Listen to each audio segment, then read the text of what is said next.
Welcome to the Author Studio at Book Expo America 2013 in New York City. And our guest right now is author John Carter Cash, and you've written a book called Lupus Rex. Fun-looking book. Yeah, it's a young adult title, really for like 12 and up, you know, and it's a rough book in some ways, in that, you know, I mean, there's battle and some bloodshed and whatnot, but it's a heartfelt tale, you know. It's a good versus evil story. Children's fantasy. Children's fantasy, yeah, talking animals. So yeah. Now, this is unlike anything you've written before. Well, let everybody know what you have written and why you decided to go into this genre now. Firstly, I wrote a biography for my mother, June Carter Cash. It's called Anchored in Love, and it was just turned into a film. Actually, Jewel played my mother. It was on Lifetime Network just not too long ago. And then I wrote 3 children's books. I have 3 children's books out that were on Simon & Schuster. Mama Loves Her Little Son, Daddy Loves His Little Girl, and The Cat in the Rhinestone Suit. And they were for 4 to 8-year-olds, you know, whatnot. But I was inspired to write this book. Basically, when I was young, my father, who was Johnny Cash, was a great outdoorsman. And I spent a lot of time with him outdoors, and he would take me hunting or fishing or whatever, but he sort of introduced me to the mysteries of nature. All right, so he influenced you in some ways when it comes to this book.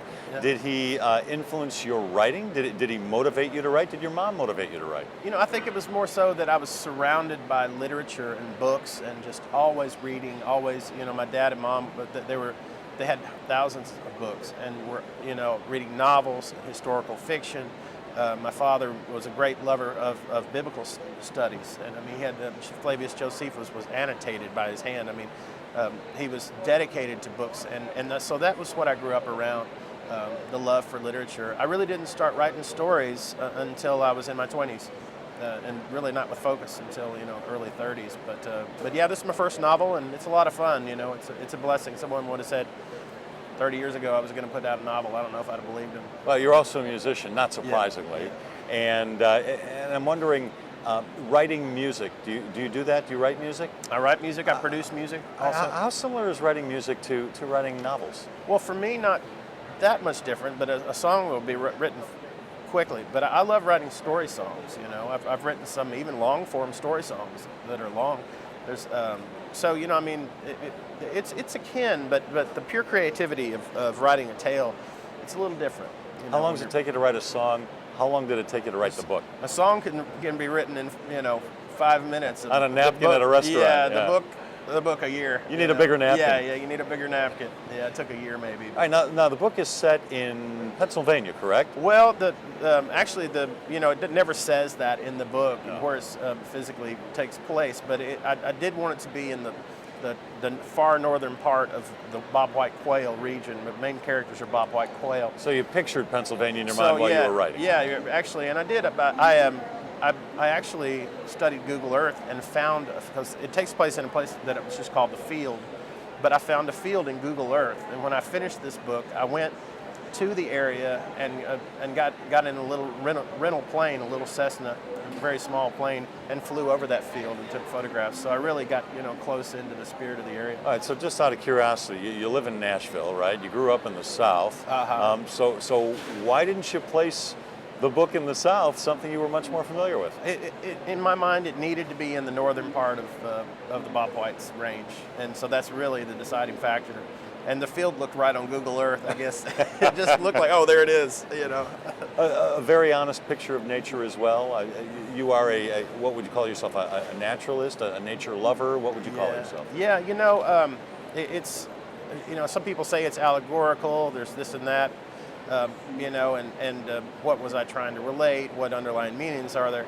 That was my next question. What are you trying to relate? For me, firstly, it's a story.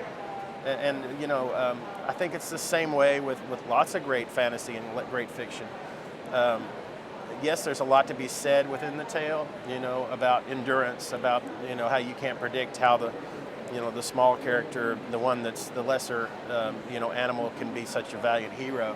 There's a lot of that there. But firstly, it is the tale, and you know, it's like Tolkien when you read that, it's about the story, and that's what's most important to me. So much nowadays doesn't focus on the story, and that's what's so important to me. The particular story. You're an artist. The particular story. How did you create that in your mind? How did the idea pop into your mind? I didn't have any idea. No. Just like there it was. It just yeah, happened. Yeah, I don't know. You know. I mean, and did then- you outline and then it? it's Did fun. you- Yeah, I outlined it, but and then that's how it was just there. Was in an outline. But you know, but still, it changed throughout the writing. I was surprised by what characters did. I was surprised by like little. There was one character throughout the book that just shows up every once in a while, and what happened at the end with him, I never saw it coming. But when I went back and looked through the book, I was like, oh, now I see. You know, it's magical. It really is. It's creativity has its own force. It's almost like you do consciously write a book, but there's a lot more at work there.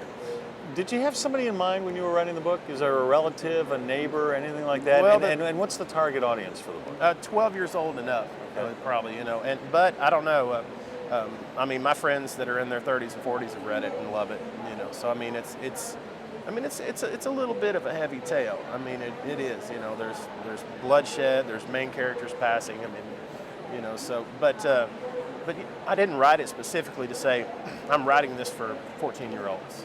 I just wrote the story. I think your mom and dad would have enjoyed it, or at least seeing that you have written it. Yeah, they would.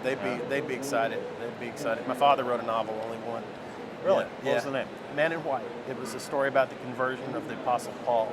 But yeah, he would be. And also there's an elder sage quail that's in the story that does remind me somewhat of my dad.